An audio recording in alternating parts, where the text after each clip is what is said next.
근대 정치 사상의 대표적 공리주의자로 우리는 제레미 벤담과 그의 친구의 아들인 존 스튜어트 밀에 대해 공리주의 영상에서 배웠습니다.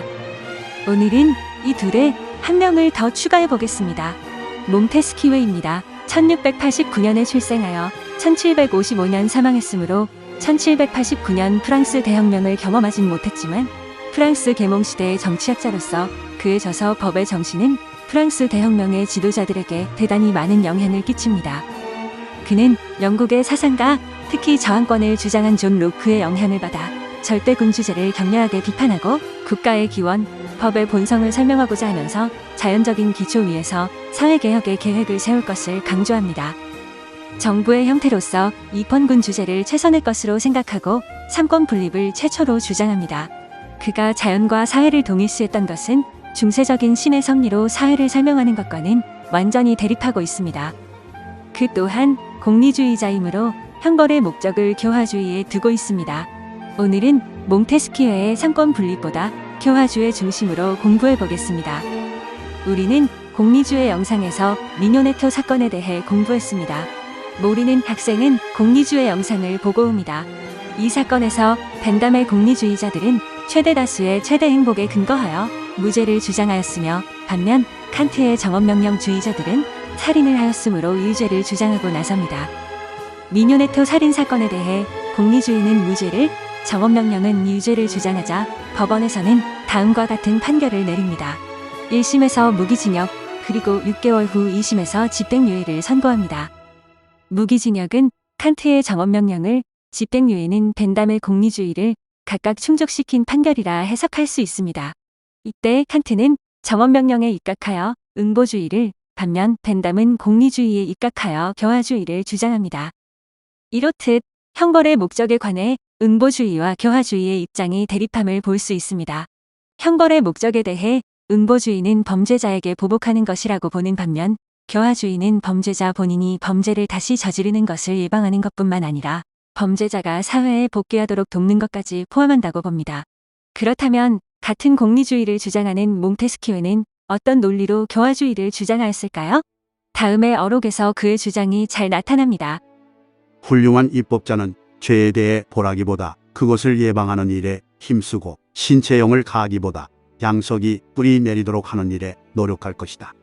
먼저 응보주의자들, 특히 정엄명령주의자들이 옹호하는 응보주의의 세 가지 근거를 알아봅니다. 첫 번째로 범죄의 책임은 범죄자 자신에게 있다는 점에서 응보주의의 관점이 타당함을 알 수 있습니다. 범죄자가 출생부터 미리 정해져 있는 것은 아니지만 결국 범죄를 저지르느냐 마느냐를 결정하는 것은 개인의 자유의지에 달려 있습니다. 어려운 여건에서 산다고 해서 모두가 범죄를 저지르는 것도 아니며 안정된 생활을 한다고 해서 모두가 범죄를 저지르지 않고 사는 것도 아닙니다. 어떻게 사느냐는 개인의 선택에 달려 있습니다. 따라서 각자의 자유의지에 따라 저지른 범죄에 대해 상응하는 보복을 당하는 것은 정당한 일이 됩니다. 눈에는 눈, 이에는 이, 우리가 협력의 진화에서 배웠던 티포텟 전략을 떠올리면 이해가 쉽습니다. 둘째, 형벌의 지향점이 미래가 아닌 과거로 향해 있으므로 형벌은 과거를 지향할 수밖에 없습니다. 즉, 과거에 일어난 범죄의 피해에 대한 책임을 묻는 것이 형벌의 본질입니다.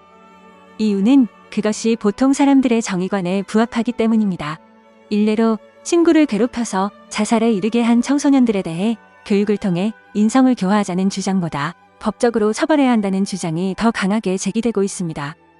이는 사람들이 재범 예방이나 사회 복귀와 같은 범죄자의 미래보다는 저지른 일에 대한 보복이라는 범죄자의 과거를 중시했기 때문이지요. 마지막으로 형벌로 인한 고통은 그 자체로서 선의 실현이라는 점에서 응보주의의 관점이 타당함을 알 수 있습니다. 범죄자가 느끼는 고통만이 피해자가 느낀 고통을 상쇄할 수 있습니다. 따라서 범죄자가 자신의 죄값을 치르며 고통을 받는 것은 선이 실현되는 과정이라고 보는 것이 합당합니다.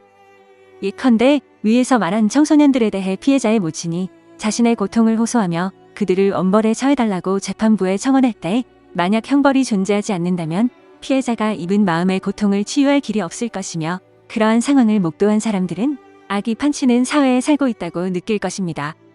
최종적으로 다음과 같이 요약할 수 있습니다. 요컨대 자신이 저지른 범죄에 대해 책임을 지도록 하는 응보주의가 사회가 나아가야 할 올바른 방향이다. 범죄의 책임은 자유의지에 따라 범죄를 저지른 사람 자신이 져야 하기 때문이다. 또한 형벌은 과거 지향적이어야 한다. 그래야만 사회정의 실현이라는 이상에 도달할 수 있다. 그뿐만 아니라 범죄자들에게 형벌로 고통을 주어 피해자와 여타의 일반인들이 느낄 고통과 부조리함을 최소화시키는 것도 중요하다. 죄인에게 죄를 묻는 것, 그것이 형벌의 진정한 목적이다. 여기서 정언명령을 칸트의 응보주의 입장에서 공부해 보고자 합니다. 칸트에게 법은 인간의 도덕 법칙을 수립하는 의지에서 나오는 것이므로 곧 도덕 법칙이자 정언명령으로 바라봅니다. 도덕 법칙에 근거한 행위는 도덕적으로 선하다는 것이 칸트의 의무론적 윤리의 대전제이며 우리는 칸트 편에서 선의지를 이미 배웠습니다. 칸트는 사형은 형법이 규정하는 바이며 형법은 도덕 법칙이자 정언명령을 실행하는 도구라고 합니다. 칸트 윤리학에서 정언명령은 결과와 상관없이 명령에 따르는 행동이 절대적으로 선하다 하였습니다. 그러면 정언명령을 어긴 행위는 절대악이 됩니다. 그러므로 절대악을 처벌하는 사형집행, 사형제도는 악일 수 없습니다. 일부 사람들은 칸트가 형벌은 범죄자가 저지른 해악을 범죄자에게 되돌려주는 것이라고 보았다는 점에서 칸트가 형벌을 해악이라고 보았다고 오해하는 경우가 있습니다. 그러나 그것은 범죄자의 범죄 행위에 대응하는 처벌을 해야 한다는 칸트의 응보주의를 잘못 해석한 것입니다. 앞에서 언급했듯이 범죄자에게 물리적 해악을 가한다고 해서 그것을 도덕적 악이라고 볼 수는 없습니다.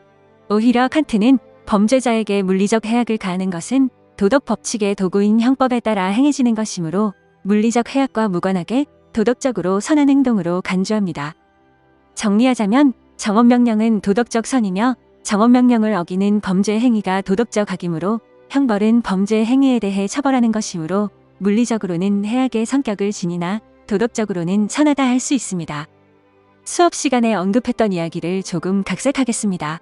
어느 날 친구가 범죄를 저지르고 와서 자신을 숨겨달라고 합니다. 친구가 숨어있는 도중 경찰이 와서 친구가 어디에 있는지 묻습니다.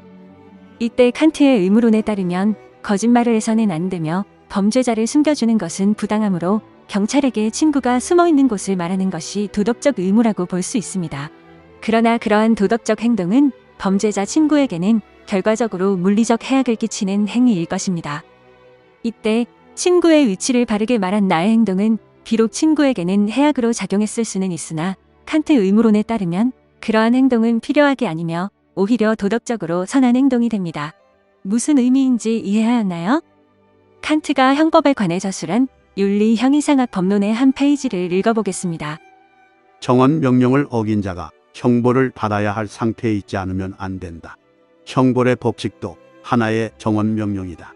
형벌의 법칙은 정언 명령이므로 형벌의 법칙에 따라 정당하게 행해지는 형벌은 도덕적으로 선하다. 정언 명령에 따르는 행위가 악일 수는 없다. 이번에는 교화주의자, 특히 공리주의자들이 옹호하는 교화주의의 세 가지 근거를 알아봅니다.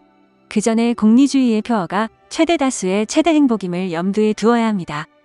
먼저 범죄의 책임이 공동체에 있다는 점에서 교화주의의 관점이 타당함을 알 수 있습니다. 범죄자는 날 때부터 미리 정해져 있는 것이 아닙니다. 예컨대 많은 조사를 통해 교육 수준과 소득 수준이 낮은 지역의 범죄율이 높다는 것이 증명되었습니다. 이는 열악한 사회적 환경에 처해 있는 사람이 그렇지 않은 사람보다 범죄를 저지를 가능성이 더 높다는 것을 의미합니다. 그렇다면 범죄자 개인에게 잘못을 묻기보다는 범죄자를 만든 사회적 환경의 책임을 묻는 것이 정당할 것입니다. 사회의 책임을 묻는다는 것은 범죄자를 건전한 사회인으로 복귀시키도록 노력한다는 뜻이지요. 둘째, 응보주의가 형벌의 지향점을 과거에 두었다면 교화주의는 미래를 향하고 있습니다. 형벌은 미래를 지향해야 합니다. 즉, 미래의 범죄 예방을 위해 범죄자 교화에 집중해야 한다는 것이죠. 그 이유는 그것이 합리적 결과를 낳기 때문입니다. 예컨대 범죄자를 처벌하기 위해 사법 절차를 진행하거나 교도소를 운영하는 데에는 많은 사회적 비용이 듭니다. 이 비용을 줄이기 위해서는 범죄자가 다시 범죄를 저지르지 않는 건전한 사회인으로 복귀하도록 돕는 것이 최선의 길이라 할 수 있습니다. 끝으로 형벌로 인한 고통 역시 악에 지나지 않습니다. 공리주의의 관점에서 볼 때 범죄로 인해 피해자가 느끼는 고통도 악이지만 형벌로 인해 범죄자가 느끼는 고통 역시 악입니다. 예컨대 공리주의를 주장한 대표적 학자인 벤담은 고통을 느낄 수 있는 모든 존재를 고려한 윤리관을 주장했는데 심지어 동물도 그러한 고려에 포함시켜야 한다고 주장할 정도입니다. 범죄자를 사회에 복귀시켜 건강한 삶을 살 수 있도록 하는 데 집중한다면 형벌을 받는 동안 범죄자가 느낄 고통이 최소화됨은 물론이고 형벌을 받은 이후에 범죄를 다시 저지름으로써 누군가가 고통을 느끼게 될 가능성마저 줄일 것이지요. 최종적으로 다음과 같이 요약할 수 있습니다.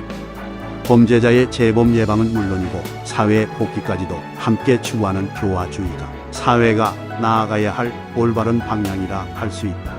범죄의 책임은 범죄자 개인이 아니라 사회 전체가 져야 하기 때문이다. 또한 형벌은 미래지향적이어야 한다.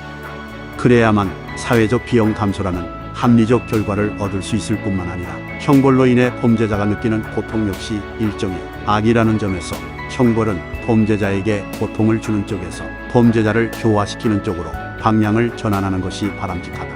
다시 한번 강조하지만 범죄자도 우리가 함께 포용해 나가야 할 사회 구성원의 일부이기 때문이다. 양쪽의 의견을 모두 들어보았습니다. 정답은 없습니다. 각 문화, 민족, 나라마다 법과 형량의 정도는 모두 다릅니다.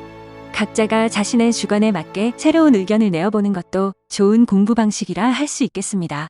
수고하셨습니다.